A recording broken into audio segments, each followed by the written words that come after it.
Starbucks use these three things to promote their products. First நார்மலான ஒரு coffee buying ப்ராசஸை ஒரு ஆப்பை இன்ட்ரடியூஸ் பண்ணி அதை ஒரு இன்ட்ரெஸ்டிங் அண்ட் ஒரு யூனிக்கான ஒரு ப்ராசஸாக சேஞ்ச் பண்ணாங்க.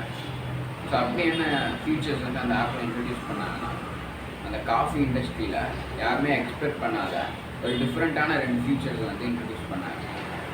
ஃபஸ்ட்டு நம்ம அந்த ஆப்பில் ஆர்டர் பண்ணோம்னா எந்த ஒரு க்யூலையுமே வெயிட் பண்ணாமல் டேரெக்டாக போய் நம்ம காஃபி வந்து பை பண்ணிக்கலாம்.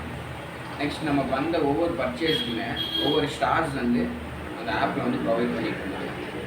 ஸோ இந்த 2 விஷயமே யூனிக்காக இருந்தது. நெக்ஸ்ட்டு எந்த ஒரு பீப்புளுமே இந்த மாதிரி ஒரு விஷயத்த பண்ணலான்னு எக்ஸ்பெக்ட் பண்ணவே இல்லை. ஸோ இது வந்து ஒரு இன்ட்ரெஸ்டிங் அண்ட் ஒரு யூனிக்கான ஒரு விஷயமா இருந்ததுனால பீப்புள் வந்து அவங்க ஃப்ரெண்ட்ஸ் அண்ட் ஃபேமிலிஸ் கூட இதை பற்றி ஷேர் பண்ண ஆரம்பித்தாங்க.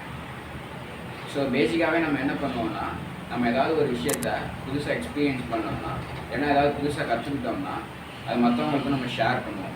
ஸோ அதே மாதிரி இந்த ஒரு காஃபி பையிங் எக்ஸ்பீரியன்ஸு புதுசாக இருந்ததுனால ஃப்ரெண்ட்ஸ் அண்ட் ஃபேமிலிஸ் கூட பீப்புள் இதை பற்றி ஷேர் பண்ண ஆரம்பித்தாங்க. ஸோ இதனால் ஸ்டார்பக்ஸோட க்ரோத் வந்து இன்க்ரீஸ் ஆச்சு. நெக்ஸ்ட்டு ஒரு கேமிங் மெக்கானிசம் வந்து இதுக்குள்ளே ஸ்டார்பக்ஸ் வந்து பில்ட் பண்ணாங்க.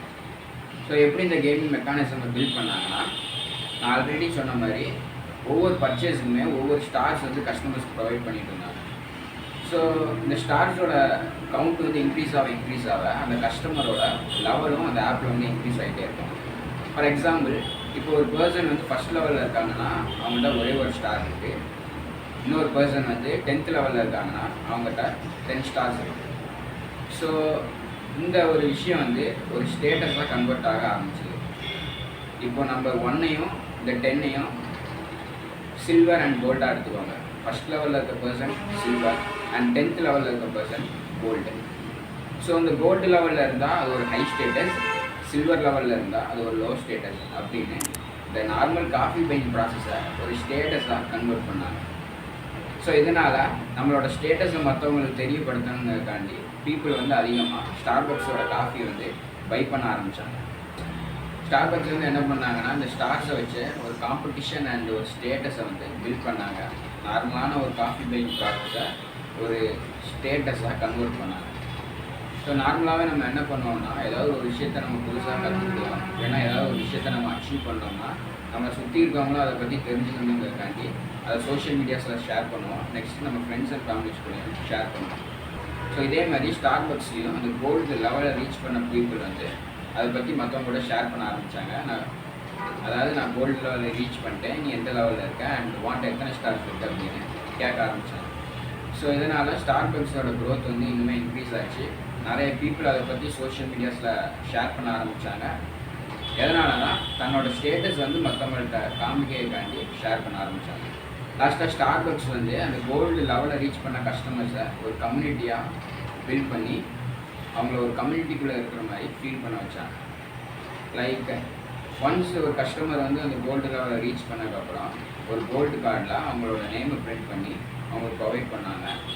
நெக்ஸ்ட்டு சம் சீஸ்னல் ட்ரிங்க்ஸுக்கு வந்து இயர்லியாகவே இந்த கோல்டு மெம்பர்ஸுக்கு மட்டும் ஆக்சஸ் கொடுத்தாங்க. அண்ட் இந்த கோல்டு மெம்பர்ஸுக்கு மட்டும் எக்ஸ்க்ளூசிவாக நிறைய ஆஃபர்ஸ் வந்து ப்ரொவைட் பண்ணாங்க.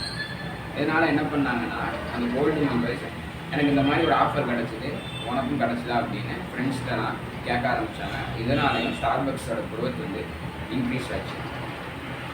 ஸோ இந்த 3 திங்ஸை யூஸ் பண்ணி ஸ்டார்பக்ஸ் வந்து அவங்களோட க்ரோத் வந்து இன்க்ரீஸ் பண்ணாங்க.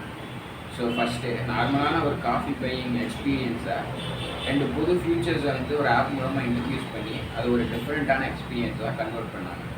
ஸோ இதனால் பீப்புள் என்ன பண்ணாங்கன்னா, ஒரு டிஃப்ரெண்ட் எக்ஸ்பீரியன்ஸ் எனக்கும் கிடச்சிருக்கு, இதை பற்றி மற்றவங்கள்ட்ட ஷேர் பண்ணணும்னு ஸ்டார்பக்ஸை பற்றி மற்றவங்களுக்கு ஷேர் பண்ண ஆரம்பித்தாங்க. நெக்ஸ்ட்டு ஒரு கேமிங் மெக்கானிசமை பில்ட் பண்ணி பீப்புளுக்குள்ளே ஒரு காம்படிஷனையும் ஒரு ஸ்டேட்டஸையும் பில்ட் பண்ணாங்க.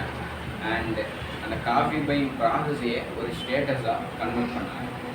லாஸ்ட்டாக அந்த கோல்டு லெவலில் அட்டைன் பண்ண பீப்புளுக்கு மட்டும் எக்ஸ்க்ளூசிவாக ஆஃபர்ஸ் ப்ரொவைட் பண்ணி அவங்கள ஒரு கம்யூனிட்டியாக பில்ட் பண்ண வச்சாங்க. அவங்கள ஒரு இன்சைடராகவே ஃபீல் பண்ண வச்சாங்க. இதுக்கு பேர் தான் சோஷியல் கரன்சி.